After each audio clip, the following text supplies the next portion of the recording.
Tradiția este respectată cu strictețe în comuna vâlceană Șirineasa. De 8 martie, primarul localității a ieșit în stradă pentru a dărui flori doamnelor și domnișoarelor pe care le-a întâlnit în cale. Mai mult, edilul Bebe Străinu a intrat și în unitățile școlare pentru a le surprinde pe cadrele didactice cu câte un cadou simbolic. De anul trecut am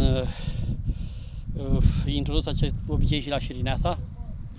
Am luat comuna la picior de la un capăt la celălalt.